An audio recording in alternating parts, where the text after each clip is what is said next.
and welcome back to Eugene's favorite talk show. Today I have a very special guest with me. His name is Walt Whitman. Walt stunned the world with his one-of-a-kind writing style and unique perspective on the world. Today, he will be talking about one of his favorite poems, and perhaps one of my favorite too, this Compost. Walt, tell me a little bit about this. This compost is a poem that is basically explaining a lot about regeneration, a lot about life and death, and how they are together, how they are one, how they come together, and they're always in that combination, life and then death, and then life and then death, the cycle. Interesting. Basically, what I was trying to get to the reader was that even though death is very ugly, It can become a beautiful thing. after a while, it becomes something more beautiful than it once was. Such as a rotting log turning into a tree, or a beautiful rose, or other flower. Yeah. Interesting. Many the ways I decide to really express this is a lot through imagery. I really noticed that. It was really powerful. I really tried to get to the reader that the visual concept of what is in a compost. Yeah. How it decays and becomes something you can make it so something else becomes beautiful. I also use lots of jump positions. Yeah, I noticed that to express to really show how they're together. They are one. Mm-hmm. They really have they are a pair.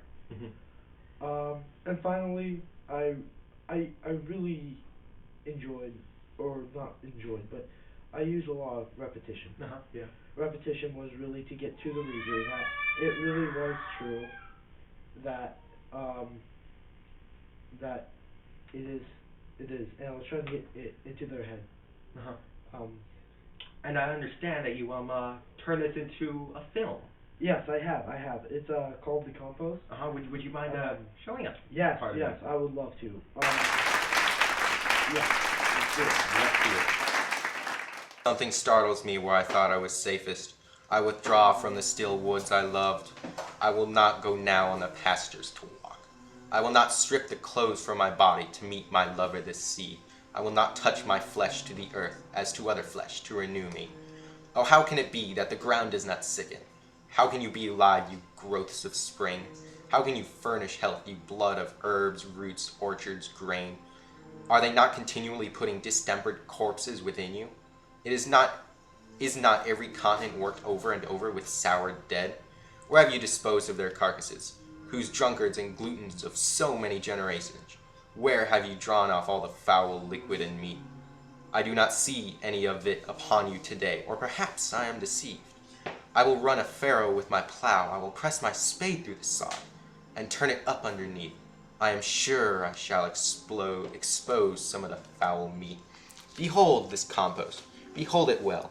Perhaps every mite has once formed part of a sick person, yet behold, the grass of spring covers the prairies, the bean bursts noisily through the mold in the garden, the delicate spear of the onion pierces upward, the apple buds cluster together on the apple branches, the resurrection of the wheat appears with pale visage out of its graves, the tinge appears over the willow tree and the mulberry tree, the he-birds carol mornings and evenings while the she-birds sit on their nests, the young of poultry break through the hatched eggs, the newborn of animals appear, the calf is dropped from the cow, the colt from the mare. Out of its little hill faithfully rise the potato's dark green leaves. Out of its hill rises the yellow maize stalk. The lilacs bloom in the dooryards. The summer's growth is innocent and disdainful above all those strata of soured dead. What chemistry, that the winds are not really infectious?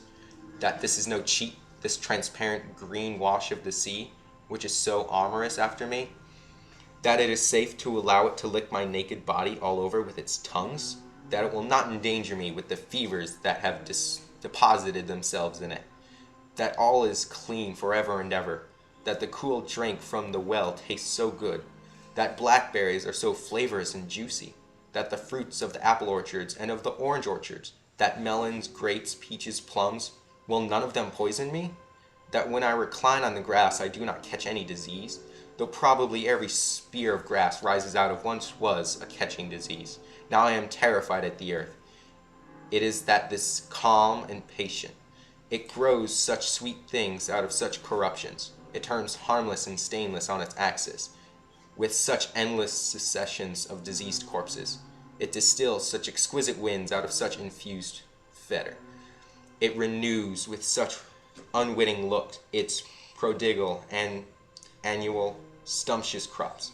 It gives such divine materials to men and accepts such leavings from them at last.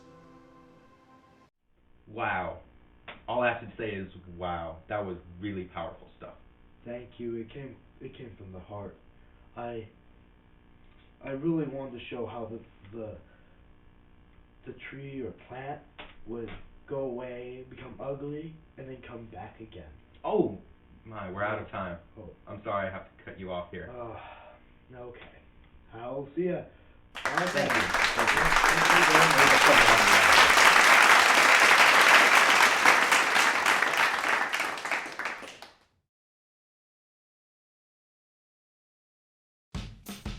You have to really understand that there is a cycle.